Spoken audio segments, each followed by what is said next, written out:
Hi everyone, this is CA Kamesh Bhatt. Welcome to the revision series for derivatives, CFA level 1. Those who are appearing for this August 23 and November 2023, उनके लिए है because the curriculum remains the same. ठीक है? So अब revision है तो कोई भी फ्रेश तरीके से मत देखना. मैं क्वेश्चंस के थ्रू ट्राई करूंगा जितना ज्यादा एक्सप्लेन कर पाऊं उतना बेटर, बट ज्यादा स्ट्रेच भी नहीं कर सकता हूँ वरना वो मेन क्लास की तरह कन्वर्ट हो जाएगा, which I don't intend to. So in the best interest of time we will straight away go to the questions. पहले क्वेश्चंस को डिस्कस करेंगे, कौन से टॉपिक से कॉन्सेप्ट से रिलेटेड है उस पर रिविजिट करेंगे एंड देन सॉल्व करेंगे. ठीक है? तो मैं डायरेक्टली ऑप्शन से स्टार्ट कर रहा हूँ क्योंकि मेजर पोर्शन ऑप्शन है डेरिवेटिव्स में लेवल 1 में. सो लर्निंग मॉड्यूल 10 को पहला करते हैं. तो आप लोग प्लीज स्कोर अपने पास रखिएगा with कैलसीज. So first we will do learning module 10. So let me share my screen. Okay. This is learning module 10 practice problem. Question पढ़ रहे हैं. Private bank KGA, a private wealth manager in Munich, has a number of clients with large holdings in German fintech firm. Okay. मेरा एक wealth management firm है और मेरे clients का सबसे ज्यादा होल्डिंग्स किसमें है? एक जर्मन का फिनटेक कंपनी है स्पारकॉइन एज. ठीक. अब ये जो ना क्लीनर्ट्स एनालिस्ट, ऑब्वियसली मेरा वेल्थ मैनेजमेंट फर्म है तो मेरे अंडर मैंने बहुत सारे एनालिस्ट को अपॉइंट करके रखा हुआ है. एनालिस्ट लोग कंसर्न है किसके बारे में? ऑब्वियसली कॉमन सेंस लगाओ कि हमारे क्लाइंट्स का मेजॉरिटी होल्डिंग स्पारकॉइन्स कंपनी में है, स्पारकॉइन फिनटेक फर्म. तो एनालिस्ट लोग को किस चीज का डर है? ऑब्वियसली वो शेयर प्राइस गिर गया तो, स्पारकॉइन का दाम गिर गया तो. अब सिंस डेरिवेटिव्स कर रहे हैं तो दाम गिर गया तो बचने के लिए क्या ऑप्शन है? हेज कैसे करेंगे? या तो सर पुट ऑप्शन बाई कर लीजिए या तो फ्यूचर्स को सेल कर लीजिए. अल्टीमेटली सर शेयर प्राइस अगर गिर गया तो नुकसान हो जाएगा, नुकसान से बचना ही है ना. तो पुट ऑप्शन किसके लिए? राइट, डाउन साइड के लिए तो बना हुआ है पुट ऑप्शन. या तो बाई पुट ऑप्शन या तो sell futures, sell forwards, depend करेगा क्वेश्चन क्या पूछा है. ठीक है? तो अभी तक पढ़ के इतना ध्यान में आ रहा है.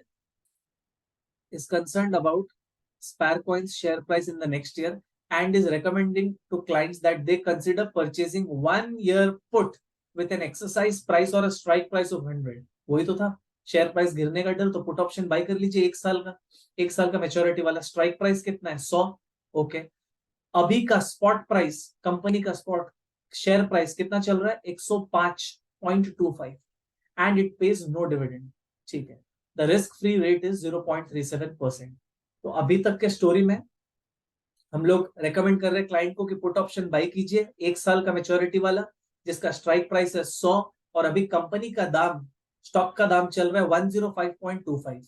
ठीक है. रिस्क फ्री रेट है 0.37%. ओके, ये था स्टोरी. अब आते क्वेश्चंस पे.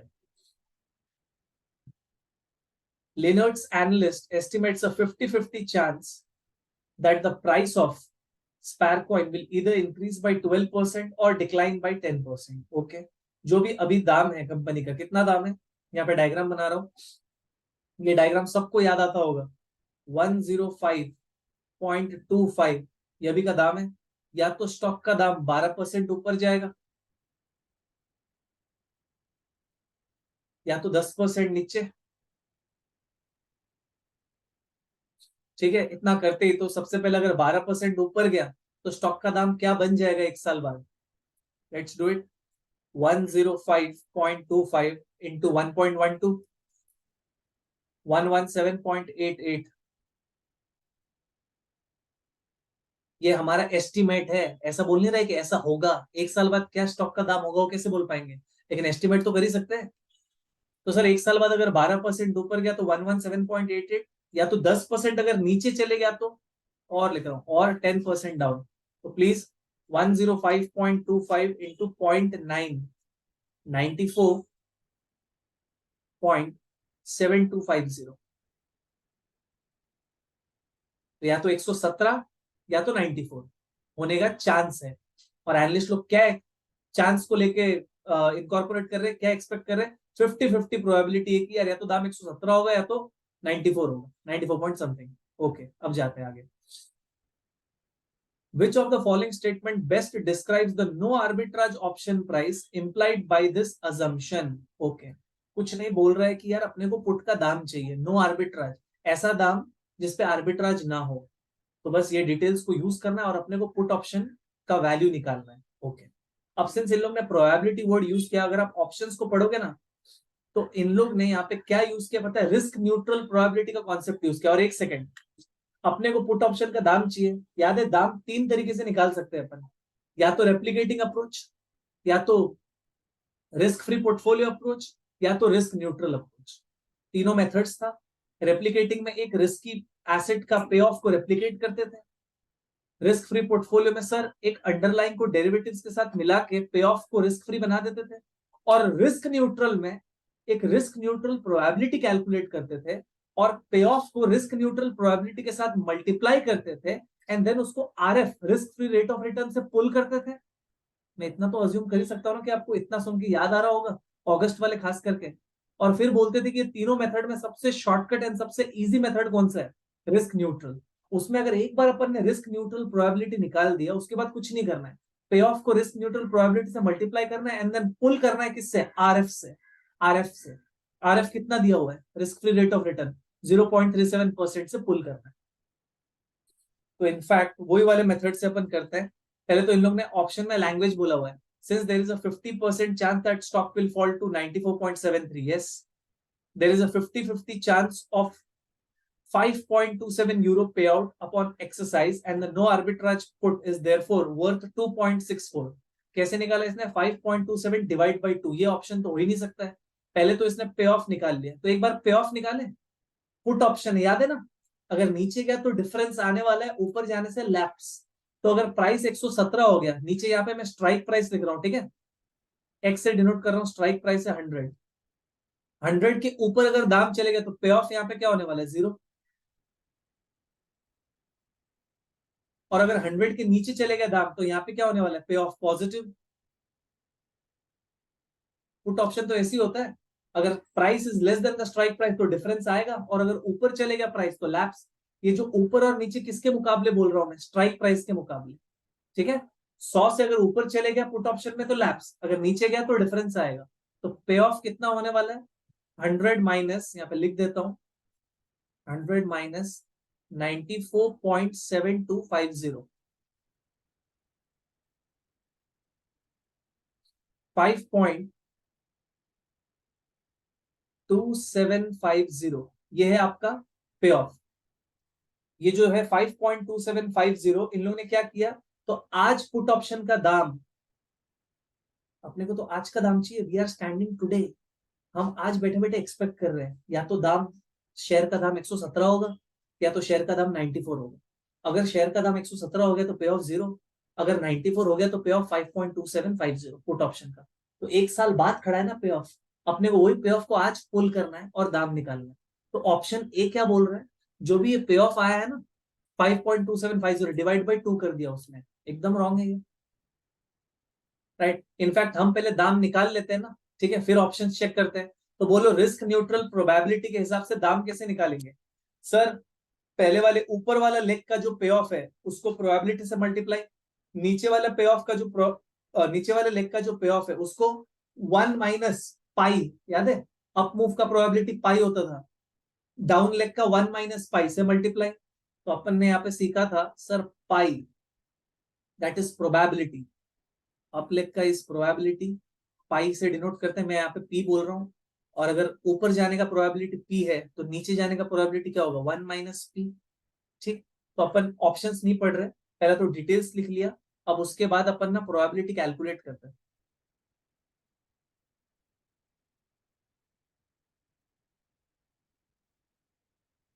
तो प्रोबेबिलिटी कैलकुलेट करने का फॉर्मूला याद है?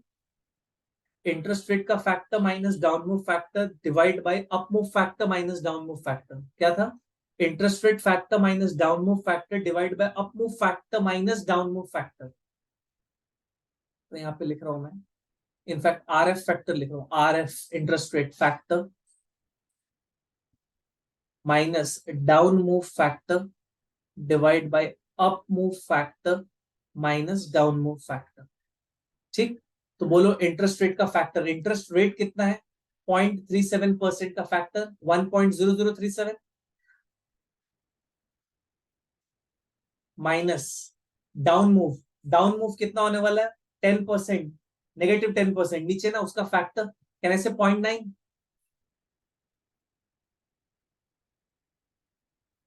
अप मूव फैक्टर 12% अप, तो 12% पॉजिटिव का फैक्टर 1.12 माइनस 0.9। प्लीज सॉल्व करना।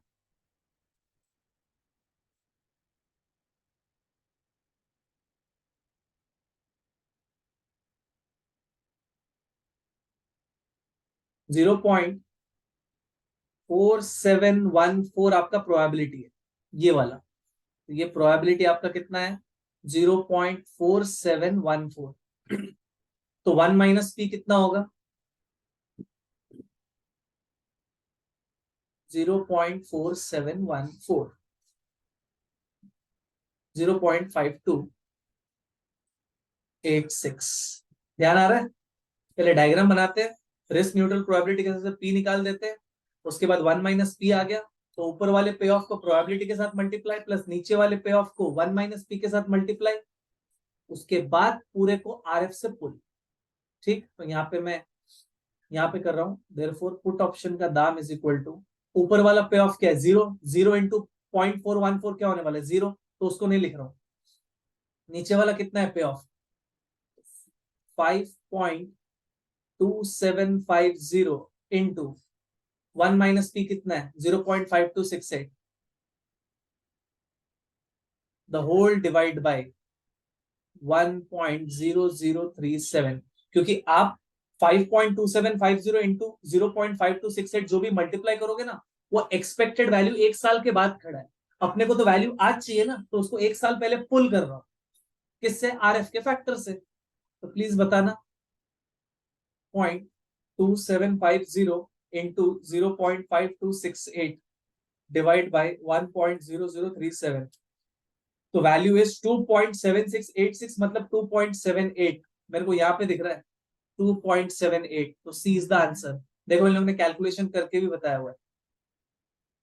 ऑब्वियसली कोई बोलेगा सर हमको क्यों करना पड़ा इतना, तो आपको जब पता नहीं रहेगा करना क्या है तो आप कैसे टिक करोगे।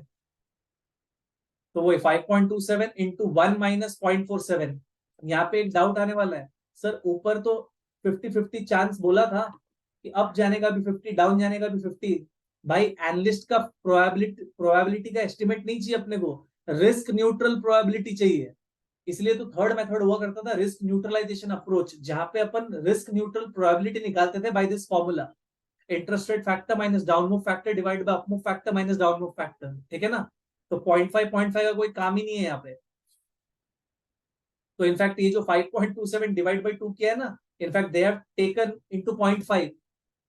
ठीक है, तो 0.5 प्रोबेबिलिटी नहीं चलने वाला है। Okay, anyways, question number 2, if Liner's client observed that 1 year put option with 100 exercise price is trading at 2.50. Stop, question connected है। हमने अभी no arbitrage price, no arbitrage price का मतलब आप सोचो शुड बी प्राइस, ये ऐसा दाम होना चाहिए जिसपे सर आर्बिट्राज नहीं होगा। वो दाम हमने क्या निकाला, कह रहे 2.78, 2.78 दाम होना चाहिए। इमेजिन करो शेयर वैल्यूएशन, इक्विटी वैल्यूएशन, आपने डीसीएफ टेक्निक से शेयर का दाम निकाला 2.78 होना चाहिए। बाजार में कितने पे ट्रेड हो रहा है, बाजार में ट्रेड हो रहा है 2.50, 2.78 होना चाहिए, बाजार पे ट्रेड हो रहा है 2.50। बोलो सस्ता है कि महंगा? सस्ता। अगर सस्ता है कोई भी चीज तो क्या करना चाहिए, बाय। तो इतना डिटेल्स पढ़ के ध्यान आ रहा है कि सर पुट ऑप्शन को बाय कर लेना चाहिए क्योंकि सस्ते में मिल रहा है। अब आगे क्या पूछे देखते हैं, which of the following statements best describes how Linux client could take advantage of this to earn a risk-free return greater than 0.37% over the year? Arbitrage का क्वेश्चन है, क्लियर कट बोला है कि जैसे ही दिखा कि पुट का दाम 2.78 नहीं है, उससे भी कम है, तो बोल रहा है क्लाइंट कैसे ये वाले इंफॉर्मेशन का एडवांटेज लेके आरएफ से भी ज्यादा अर्न कर सकता है। आरएफ कितना था 0.37%, उससे भी ज्यादा कैसे अर्न कर सकता है। तो करने का स्टाइल क्या है इसमें ध्यान से सुनना, इन लोगों ने तो कितना अर्न क्या हुआ है वो नहीं दिया हुआ है, इन लोगों ने ऑप्शंस देके आपसे पूछा है बोलो क्लाइंट को क्या करना चाहिए, राइट? तो देखो, without looking the solution, just imagine करते सर पुट ऑप्शन को तो बाई करना है, ये क्लियर है? क्यों? होना चाहिए था 2.78, चल रहा है 2.5, सस्ता चल रहा है, पुट ऑप्शन को बाई।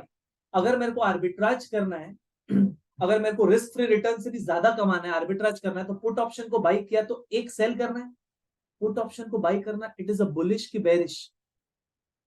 पुट ऑप्शन बाई करना इज अ बेरिश, तो आर्बिट्राज करने के लिए एक बुलिश लेग होना चाहिए।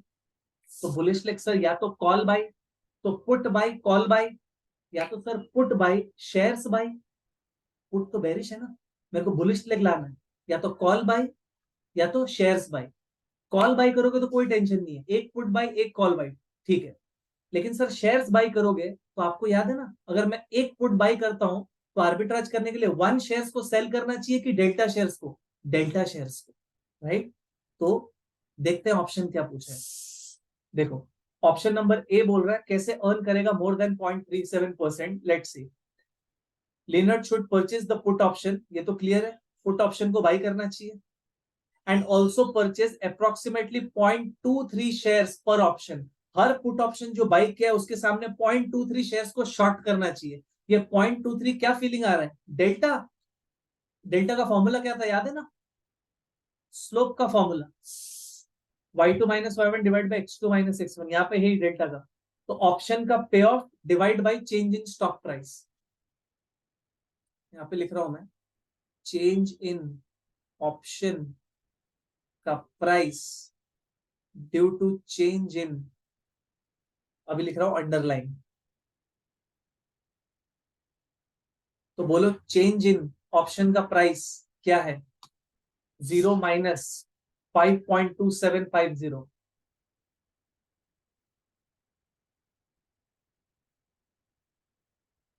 डिवाइड बाय ऊपर वाला शेयर प्राइस कितना है, 117.88 minus 94.7250, 117.88 minus 94.7250। And before calculating, आपको डेल्टा का तो मतलब मालूम है ना? डेल्टा का दो इंटरप्रिटेशन है, एक rate of change of option का price with respect to underline. अगर अंडरलाइन ₹1 या $1 चेंज हुआ तो ऑप्शन का दाम सर कितना चेंज होगा, ये था पहला इंटरप्रिटेशन। दूसरा इंटरप्रिटेशन ये है कि सर एक ऑप्शन कितने शेयर्स के बराबर है।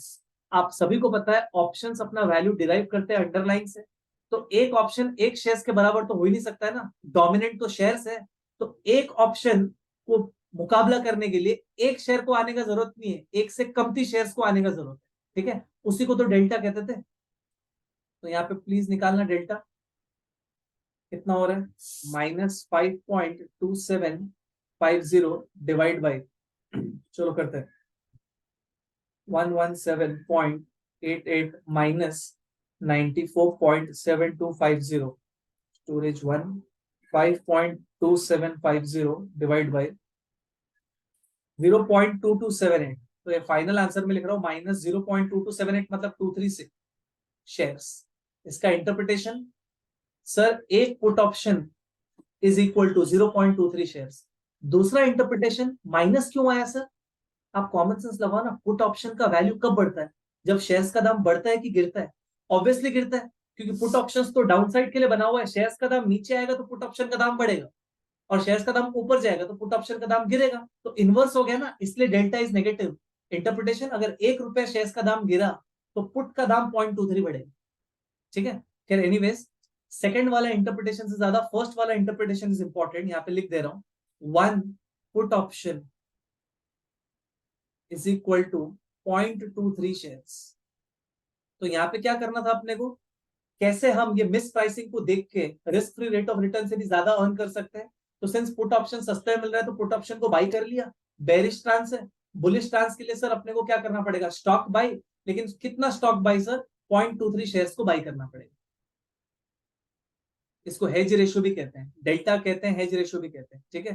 तो A is the correct answer.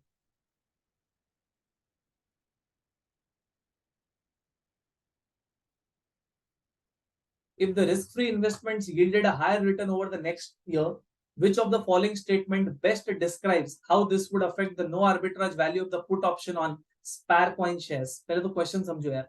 बोल रहे अगर आरएफ बढ़ गया तो पुट ऑप्शन का दाम में कोई इफेक्ट आएगा क्या?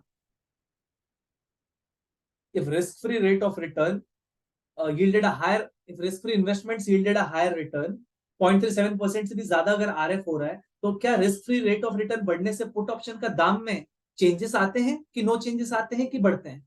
बेसिकली पुट ऑप्शन का दाम रिस्क फ्री बढ़ने से या तो बढ़ना चाहिए, गिरना चाहिए, कि कोई चेंज नहीं आना चाहिए। ये वाला कॉन्सेप्ट आपको याद आ रहा होगा जब हम लोग कर रहे थे factors affecting the option price. याद है? What are the factors which affect the option price? Sir stock price, strike price, उसमें था एक था लास्ट में risk free rate of return. और वहां पे करते थे अपन call option is the positive function of risk free rate of return and negative function, and put option is the negative function of interest rates. याद दिला दूं? कॉल ऑप्शन क्या है? राइट टू बाई है। आज स्टॉक को by करना versus एक साल बाद बाई करना, देयर इज अ डिफरेंस ना। एक साल बाद बाई करने वाला जो कॉन्ट्रैक्ट है आपका कॉल ऑप्शन, कहने से वो आपका इंटरेस्ट बचा लेता है। तो सर बाजार में अगर इंटरेस्ट रेट बढ़ गया, आपको अगर आज स्टॉक को बाई करना है तो आपको पहले बोरो करना पड़ेगा एट हायर इंटरेस्ट रेट, फिर आप स्टॉक बाई करोगे। Whereas in case of a call option, आज आपको स्टॉक बाई करना ही नहीं, आपको तो एक साल बाद करना है या 6 महीने बाद, 3 महीने बाद करना है। तो कहने से कॉल ऑप्शन होने के वजह से आप बोरोइंग कॉस्ट से बच जाते हो। इसीलिए call option is the positive function of interest rate. Where in case of put option, put option में इमेजिन करना दो, अगर आपके पास स्टॉक है और वो टाइम पे इंटरेस्ट रेट बढ़ा है, एक्चुअल स्टॉक है आपके पास, तो कहने से आप बाजार में स्टॉक को बेचोगे, आपको पैसा आएगा, वो पैसा को आप हायर इंटरेस्ट रेट पे डिप्लॉय कर सकते हो। लेकिन अगर आपके पास पुट ऑप्शन है और स्टॉक है, तो पुट ऑप्शन तो बोलता है राइट टू सेल लेटर ना। तो बाजार में आज इंटरेस्ट रेट बढ़ा हुआ है, लेकिन आज क्या आप स्टॉक बेच पाओगे? If you have already entered into a put option, आपको तो कुछ टाइम के बाद शेयर्स को बेचना पड़ेगा, राइट टू सेल लेटर। तो पैसे तो बाद में आएंगे। तो अभी हायर इंटरेस्ट रेट का मजा उठा पाया क्या पुट ऑप्शन वाला? नहीं। तो इसलिए कहते हैं put option is a negative function of an interest rate. तो ये बोल रहा है अगर रिस्क फ्री रेट बढ़ गया, इंटरेस्ट रेट बढ़ गया, तो पुट ऑप्शन का दाम क्या होगा? गिरता है। तो यहाँ पे बोल रहे हैं, देखो ऑप्शन है an increase in the risk rate will have a no effect, wrong. Increase the risk rate will increase, wrong. And increase in the risk rate will decrease, right. Sir मेरे को ऐसा नहीं सोचना है, मेरे को यही वाले कॉन्टेक्स्ट से सोचना है। ये वाले जो सम किए थे, लॉन्ग कट है, सोचना है सोच सकते हैं, कोई टेंशन नहीं है। अब ध्यान से देखना, अगर रिस्क फ्री रेट बढ़ गया तो हम लोग वापस से रिस्क न्यूट्रल प्रोबेबिलिटी कैसे निकालेंगे? Interest rate factor minus down move factor divide by up move factor minus down move factor. कहने से अगर रिस्क फ्री रेट बढ़ गया तो रिस्क न्यूट्रल प्रोबेबिलिटी बढ़ जाएगा, पाई बढ़ जाएगा, पाई ये पी बढ़ जाएगा। और कहने से अगर पी बढ़ गया तो 1 - पी क्या हो जाएगा? गिर जाएगा। तो सर 1 - पी गिर गया और आपका जो नीचे वाला लेग का पे ऑफ था, आप उसको अब मल्टीप्लाई करोगे हायर वाले डेसिमल से कि कमती गिरा हुआ नंबर से। अब होने क्या वाला है? यहाँ पे देखो ये वैल्यू कैसे आया था, हाँ, यहाँ पे 5.2750 को अब मल्टीप्लाई करोगे 0.5268 से कि उससे भी नीचे वाले नंबर से, उससे भी नीचे वाले नंबर से। तो न्यूमरेटर आपका गिर गया, डिवाइड बाय पुल करोगे आरएफ से, और अब आरएफ बढ़ चुका है, तो न्यूमरेटर भी गिर गया और डिनोमिनेटर भी बढ़ गया, तो सच दैट पुट का दाम गिर जाएगा। ये हो गया लॉन्ग कट तरीका सोचने का। रिस्क न्यूट्रल प्रोबेबिलिटी बढ़ जाएगा यार, तो पाई बढ़ जाएगा तो 1 - पाई गिर जाएगा। तो मेरा पे ऑफ को जो मैं मल्टीप्लाई करूंगा तो छोटे नंबर से मल्टीप्लाई, तो न्यूमरेटर भी गिर जाएगा। डिवाइड बाय पुल करूंगा हायर रेट से, तो डिनोमिनेटर बढ़ गया, न्यूमरेटर गिर गया, डिनोमिनेटर बढ़ गया, तो रिजल्टेंट फिगर तो कम आना ही है। ये हो गया लॉन्ग कट। तो जैसे भी सोचना है आप सोच लो। तो C is the answer. Question number 4, if the expected percentage increase and decrease in the Spare Coins share price were to double, यहाँ पे अच्छा खासा जगह है अपना, तो बढ़ते वक्त बोल रहा है 12% नहीं 24% बढ़ेगा, डबल ना। और गिरते वक्त 10% नहीं 20% गिरेगा। Okay, which of the following is closest estimate of the 1 year put option price with the exercise price of 100? Okay, और स्टॉक का दाम कितना था? 105.25।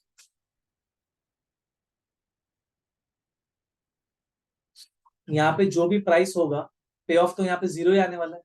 और स्ट्राइक प्राइस कितना था? 100। कॉमन सेंस है यार, 105.25 इंटू 1.24 करूंगा वो तो 100 से ज्यादा ही आएगा, तो पे ऑफ 0 है, तो वाई वेस्ट टाइम। 105.25 इंटू 0.8, 84.2 ये स्टॉक का दाम है, देयरफॉर पे ऑफ, बोलो 100 माइनस 100, तो पे ऑफ कितना है 15.8 डाउन लेग में, करेक्ट। अब इसको मेरे को मल्टीप्लाई करना है 1 माइनस पी से, राइट। अपने को पुट ऑप्शन का दाम चाहिए ना, तो पुट का दाम इस, कर देता हूं यार, 0 इंटू पी, तो 0 ही है, plus 15.8 into 1 minus P the whole divide by 1.0037, ठीक है। कहने से मेरा पी और 1 माइनस पी भी चेंज हो जाएगा, सेम कैसे होगा, up move and down move अगर परसेंटेज चेंज हो गया तो रिस्क न्यूट्रल प्रोबेबिलिटी भी तो चेंज हो जाएगा। इंटरेस्ट रेट का factor minus down move factor divide by up move factor minus down move factor, please calculate. 1.24 minus 0.8 Q1 minus 0.80 divide by RCL1, 0.4630 है, तो अगर प्रोबेबिलिटी 0.4630 है तो बोलो 1 माइनस पी कितना, 0.5370। तो बस अभी कुछ नहीं करना है, इंटू 15.8, 15.8 को आप 0.5370 से मल्टीप्लाई करो, डिवाइड बाय 1.0037, 8.45,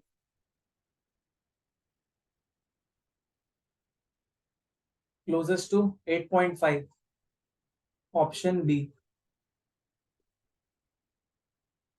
इन लोगों ने सॉल्यूशन में 0.537 को 0.54 ले लिया, मैंने पूरा 4 डेसिमल्स में लेके किया, डजंट मैटर, आप पहुंच ही जाओगे सही आंसर तक, ठीक है। तो इनफैक्ट ये वाला पूरा का पूरा कॉन्सेप्ट में वैल्यूएशन आपको निकालना है, पूरा का पूरा इन लोगों ने पुट ऑप्शन को लेके किया है, सिनेरियो चेंज करके पूछ सकते कॉल ऑप्शन का केस, कुछ नहीं करना है, कॉल ऑप्शन के केस में भी स्टॉक का दाम रहेगा, उसको ऊपर वाले लेग में दाम, फैक्टर से मल्टीप्लाई नीचे वाले लेग में दाम, उसके बाद पे ऑफ। कॉल ऑप्शन के केस में पे ऑफ क्या होने वाला है, शेयर प्राइस स्ट्राइक प्राइस से अगर ऊपर है तो पे ऑफ पॉजिटिव, अगर स्ट्राइक प्राइस से नीचे है तो पे ऑफ क्या, जीरो। उसके बाद ऊपर वाले पे ऑफ को प्रोबेबिलिटी से मल्टीप्लाई, नीचे वाले पे ऑफ को 1 माइनस पी से मल्टीप्लाई, तो एक्सपेक्टेड पे ऑफ आपका खड़ा हो गया आफ्टर 1 ईयर और वॉट एवर, उसको आप पुल कर दो इंटरेस्ट रेट फैक्टर से, 1 RF के फैक्टर से पुल कर दो, आ गया। तो इसमें काम का चीज क्या है, एक रिस्क न्यूट्रल प्रोबेबिलिटी आपको निकालने आना चाहिए। Formula interest rate factor minus down move factor divide by up move factor minus down move factor, जैसे ही वो आया तो ऊपर वाले लेग इज पी, नीचे वाला लेग इज 1 माइनस पी, तो पे ऑफ को प्रोबेबिलिटी के साथ मल्टीप्लाई करो और RF से पुल कर दो, आ गया वैल्यू। सबसे इजीएस्ट तरीका है ये कॉल ऑप्शन या पुट ऑप्शन का दाम निकालने का, ठीक है, रिस्क न्यूट्रलाइजेशन अप्रोच। कुछ क्वेश्चन सेट है, यहां से करते चलो।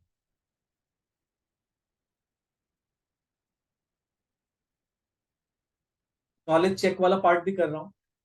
Which of the following factors influences the value of an option price when using a binomial model? इसी को binomial model कहते हैं कि सर 2 पॉसिबल शेयर प्राइस हो सकते हैं, ठीक है। क्या risk free rate of return influence करता है ऑप्शन के प्राइस को, यस सर। क्या level of risk aversion influence करता है, क्या बोले, factors influences, okay. Level of investors risk aversion option के दाम को इन्फ्लुएंस नहीं करता है, बिकॉज वी हैव लर्न कि सर इन्वेस्टर रिस्क एवर्स है, रिस्क न्यूट्रल है कि रिस्क सीकर है, इससे क्या मतलब गिरता है। आपको तीनों का तीनों मेथड अगर ध्यान आ रहा होगा, रिस्क न्यूट्रलाइजेशन, रिस्क फ्री या तो रेप्लिकेटिंग, उसमें अपन कहीं पे भी इन्वेस्टर ज्यादा डरता है या कम डरता है उससे अपने को मैटर नहीं करता है, अपन तो RF यूज करते हैं, ठीक है। तो इट डजेंट मैटर, ये तो हो ही नहीं सकता है, ठीक है।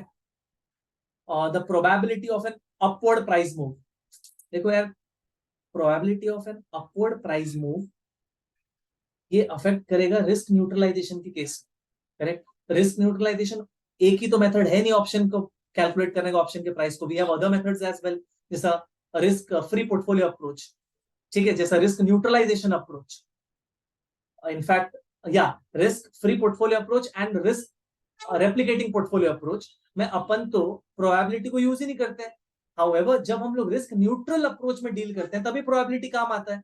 तो भाई probability of an upward price move भी ज्यादा ऑप्शन के प्राइस को अफेक्ट नहीं करता है। द ओनली थिंग ये तीनों में जो चाहे कोई भी केसेस में आप ऑप्शन के प्राइस कैलकुलेट करो कोई भी मेथड से, आरएफ अफेक्ट करेगा ऑप्शन के प्राइस को। ठीक सर, ये प्रोबेबिलिटी वाला पार्ट अफेक्ट करेगा रिस्क न्यूट्रल वर्ल्ड में, लेकिन रेप्लिकेटिंग और रिस्क फ्री पोर्टफोलियो में प्रोबेबिलिटी का काम ही नहीं है। और level of investors risk aversion, sir ये तो स्टॉक्स के केस में काम आता है कि सर इन्वेस्टर अगर ज्यादा डरता है तो रिस्क प्रीमियम ज्यादा ऐड कीजिए, इन्वेस्टर कमती डरता है तो रिस्क प्रीमियम कमती ऐड कीजिए आरएफ में। लेकिन डेरिवेटिव के केस में इन्वेस्टर्स का रिस्क एवर्जन से कोई मतलब नहीं है। तो आंसर इज ए, ये इंपॉर्टेंट है यार।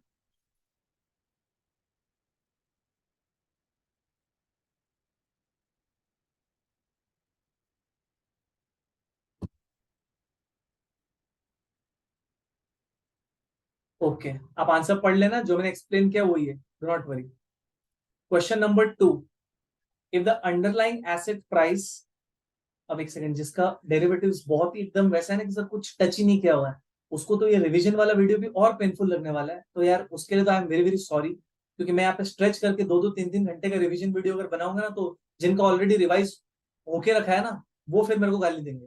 ठीक है, if the underlying asset price in a one period binomial model can increase by 15% or decrease by 10%, जैसी ऐसा है ना डायग्राम बना लो, या तो 15% अप या तो 10% down.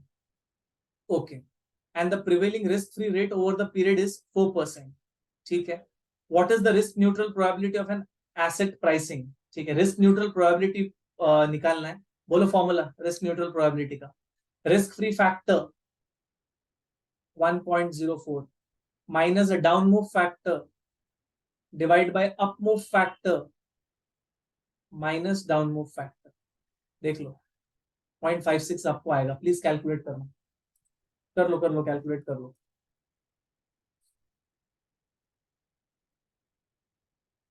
What is the risk neutral probability of an asset pricing decrease, 1 minus P पूछा है, इंपॉर्टेंट सम है, याद है ये इंक्रीज है, पी डिक्रीज का क्या है 1 माइनस पी, तो अपन यहाँ पे पी निकाल रहे हैं। पी का कितना है प्लीज निकालना, 1.15 माइनस 0.9, क्योंकि स्टोरेज 1, उसके बाद 1.04 माइनस 0.9 डिवाइड बाय आरसीएल 1, 0.56। तो क्या सर 0.56 आंसर है? नहीं, ये प्रोबेबिलिटी किसका है, एसेट प्राइसिंग इंक्रीज का। इनका लैंग्वेज देखो, एसेट प्राइसिंग डिक्रीज का चाहिए अपने को। बेसिकली 1 माइनस पी पूछा है, 1 minus 0.56, that is 0.44. This is the answer. See,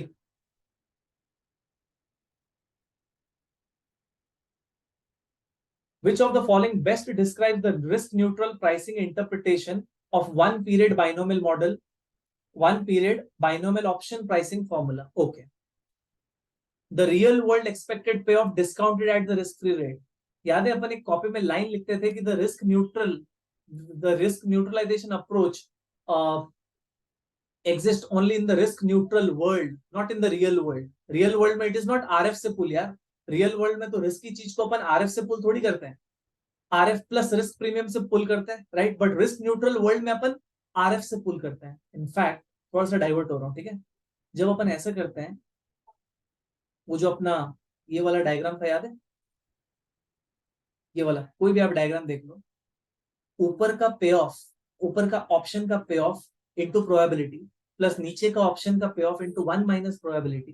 तो न्यूमरेटर को अगर आप देखोगे तो कहना से एक्सपेक्टेड पे ऑफ आफ्टर 1 ईयर, ये वाले क्वेश्चन में ऑप्शन का पे ऑफ रिस्की है कि रिस्क फ्री है, ऑप्शन का पे ऑफ सर रिस्की है, गॉड नोस क्या होगा, शेयर का दाम ऐसा हुआ तो ऐसा, शेयर का दाम नीचे गया तो ऐसा, तो अपन ऑन एन एवरेज प्रोबेबिलिटी से मल्टीप्लाई करके बोल रहे हैं कि एक्सपेक्टेड पे ऑफ इतना, लेकिन सर एक्चुअल में तो एक्सपेक्टेड से अलग होगा। तो सर ऑप्शन का पे ऑफ तो रिस्की है, तो रिस्की चीज को अपने को पुल किससे करना चाहिए, रिस्क फ्री से कि risk free plus risk premium से। कहने से अगर न्यूमरेटर सीखा है अपन ने फाइनेंस में सर, अगर कैश फ्लो रिस्की है तो डिस्काउंटिंग रेट भी मे बी रिस्क प्रीमियम को एडजस्ट करना चाहिए अपने को, और अगर कैश फ्लो रिस्क फ्री है तो डिस्काउंटिंग रेट भी रिस्क फ्री होना चाहिए। सर ऑप्शन के केस में तो ऑप्शन का पे ऑफ तो रिस्की है, लेकिन रिस्क न्यूट्रलाइजेशन वर्ल्ड में अपन किससे पुल कर रहे हैं? रिस्क फ्री से। ऐसे कैसे सर? एंड तब भी ऑप्शन का दाम कैसे करेक्ट आ रहा है? बिकॉज कहीं ना कहीं वो रिस्क न्यूट्रल प्रोबेबिलिटी में ना अपन ने एडजस्ट कर दिया है रिस्क प्रीमियम। इसीलिए रिस्क न्यूट्रल वर्ल्ड बोलता है कि पुल करते वक्त रिस्क फ्री से ही करना। ये सिर्फ रिस्क न्यूट्रल वर्ल्ड में एप्लीकेबल है। ठीक है, आगे हो। The real world expected payoff discounted at RF, real world में कभी भी आरएफ से नहीं होता है। The risk neutral expected payoff discounted at risk free rate, yes. The risk neutral expected payoff discounted at risk adjusted rate, risk adjusted rate का मतलब होता है आरएफ प्लस रिस्क प्रीमियम। क्या हम लोग रिस्क न्यूट्रल वर्ल्ड में RF plus risk premium से पुल करते हैं? नहीं सर। तो आंसर इज व्हाट? बी। चलो ऐसे क्वेश्चन नंबर 4, ऐसे टाइप के क्वेश्चन तो आएंगे नहीं, बट नॉलेज को इंप्रूव करने के लिए काफी हेल्प करता है। Determine the correct answer to fill in the blanks. If a call option is trading at a higher price than the implied from the binomial model, stop करना please. क्या बोल रहा हूँ? अपन ने मॉडल यूज करके कॉल ऑप्शन का दाम निकाला, say for example risk neutral model अपन ने यूज किया, और उसमें से कॉल ऑप्शन का कुछ एक अपन ने दाम निकाला। फिर अपन ने बाजार में देखा कि यार बाजार में इसका दाम क्या चल रहा है। बाजार में देखा कि जो अपन ने दाम निकाला है मॉडल से, उससे भी ज्यादा पे ट्रेड कर रहा है। शेयर का प्राइस शुड बी प्राइस 500, बाजार में ट्रेड कर रहा है 600। बोलो क्या करना चाहिए? बाई की सेल? सेल। आ जाओ कॉल पे। कॉल ऑप्शन हायर ट्रेडिंग कर रहा है as compare to the should be price, तो कॉल ऑप्शन को क्या करेंगे? सेल। अब इन लोग पक्का आर्बिट्राज का पूछेंगे। कॉल ऑप्शन को सेल करना मतलब बुलिश की बेरिश? कहने से बेरिश। आर्बिट्राज करने के लिए एक बुलिश चाहिए। या तो कॉल ऑप्शन को बाई करो, या तो स्टॉक को बाई करो। इनफैक्ट स्टॉक को बाई करना गलत हो जाएगा, डेल्टा स्टॉक को बाई करो, डेल्टा शेयर्स। ठीक है, तो C minus and delta S minus, ये स्टांस है। और सर डेल्टा एस माइनस मतलब डेल्टा इंटू एस माइनस, जो भी अपने को शेयर्स बाई करना है उसके लिए पैसे कहां से आएंगे? बोरो करेंगे एट आरएफ। क्लियर है? फिर सर कॉल महंगे पे ट्रेड हो रहा तो सी माइनस बेरिश, बुलिश करने के लिए सर स्टॉक को बाई। कितना स्टॉक को बाई? डेल्टा स्टॉक को बाई। तो डेल्टा स्टॉक को बाई कहां से करेंगे सर? उतना पैसा बोरो करेंगे at RF. Let's see. If a call option is trading at a higher price than implied from the binomial model, investors can earn a return in excess of the risk-free rate by dash at risk-free rate, by borrowing at risk-free rate, comma, shorting the call या फिर selling the call option, and dash the underlying by buying the underlying. Sir notation में लिखना हो तो C minus delta S plus and borrow at RF.